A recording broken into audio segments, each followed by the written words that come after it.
Most popular sports यानी कि football, जिसको दुनिया भर में सबसे ज्यादा पसंद किया जाता है, ये स्पोर्ट्स अभी भी इंडिया में काफी ज्यादा स्ट्रगल कर रहा है। कई सारे फैक्टर्स है इसके कि क्यों ये स्पोर्ट्स इतना ज्यादा इंडिया में स्ट्रगल करता है और इतने टाइम से इसे वैसा बेस क्यों नहीं मिला। इस वीडियो में हम एक एक करके वो सारे फैक्टर्स को देखेंगे कि क्या वो फैक्टर्स हैं।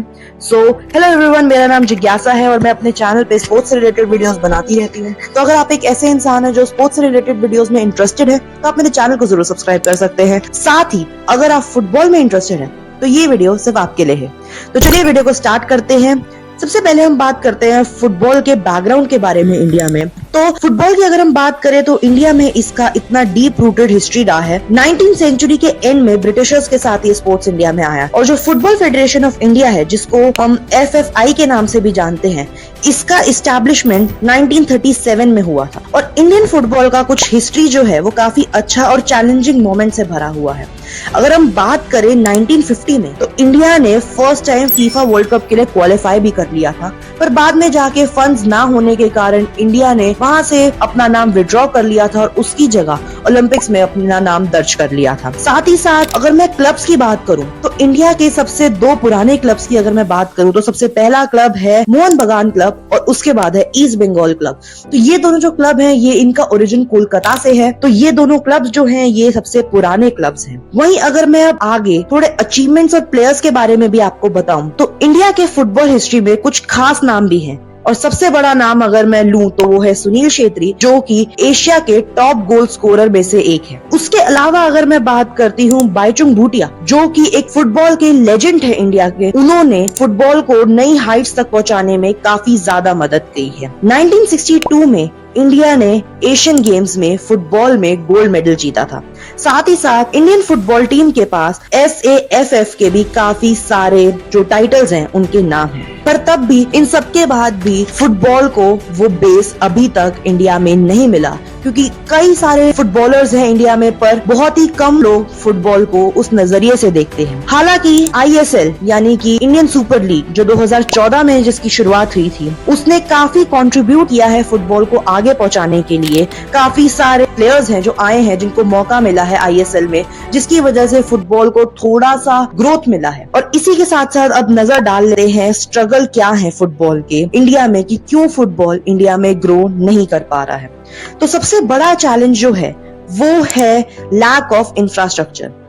इंडिया में कोई भी फुटबॉल के प्रॉपर कोचिंग सेंटर्स नहीं है, प्रॉपर ट्रेनिंग सेंटर्स नहीं है जहां पे प्लेयर्स को प्रॉपर फैसिलिटीज मिल सके, ना ही कोई वर्ल्ड क्लास इंफ्रास्ट्रक्चर है जिस तरीके से हम क्रिकेट में देखते हैं। आगे मैं इसका कंपैरिजन क्रिकेट के साथ भी करूंगी, पर जैसे क्रिकेट में हम देखते हैं कि टॉप फैसिलिटीज मिलती है, टॉप प्लेयर्स, बैट्समैन बैटिंग के लिए कोच होते हैं, टॉप बॉलिंग के लिए कोच होते हैं, वैसा कोई फुटबॉल में इंडिया को वैसे कोचेज नहीं मिलते। साथ ही साथ जो एडिशनल सपोर्ट स्टाफ भी होता है वो भी फुटबॉल के लिए इतना ज्यादा कंट्रीब्यूट नहीं किया जाता है इस स्पोर्ट्स में, और जिसकी वजह से जो यंग टैलेंट है उनको ज्यादा अपॉर्चुनिटीज नहीं मिलती हैं अपने आप को दिखाने की।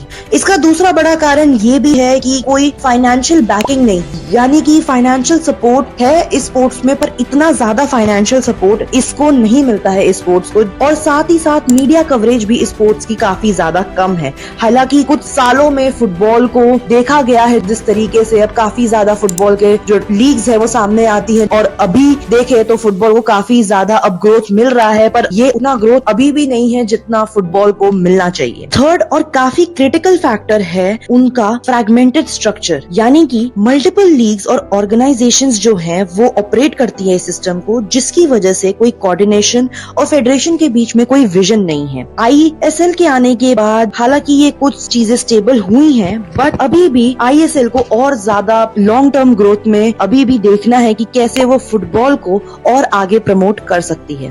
अब अगर आगे बात करते हैं कंपैरिजन विद यूरोपियन फुटबॉल का, वैसे तो इंडियन फुटबॉल का कंपैरिजन यूरोपियन फुटबॉल के साथ बिल्कुल नहीं है, क्योंकि अगर मैं बात करती हूँ यूरोपियन फुटबॉल की तो उनके कल्चर में ही इनग्रेन्ड है ये स्पोर्ट। यानी कि जैसे हम क्रिकेट को देखते हैं इंडिया में, उसी तरीके से यूरोप में फुटबॉल को देखा जाता है, इंग्लैंड, स्पेन और जर्मनी जैसी कंट्रीज में।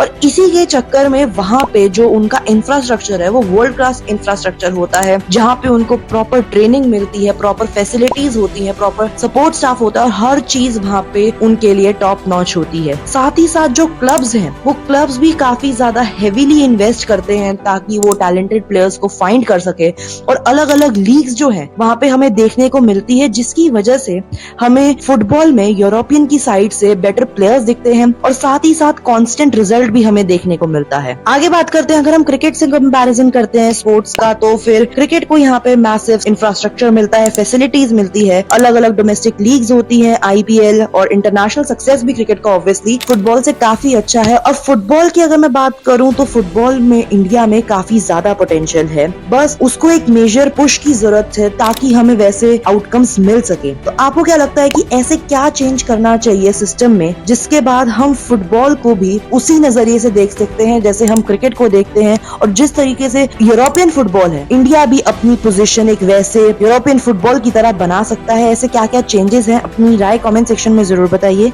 अभी के लिए इस वीडियो में इतना ही। मेरे वीडियो को लाइक कीजिए, शेयर कीजिए, चैनल को सब्सक्राइब कीजिए and let's keep the conversation on going and help give Indian football the spotlight it deserves. Till then, bye bye.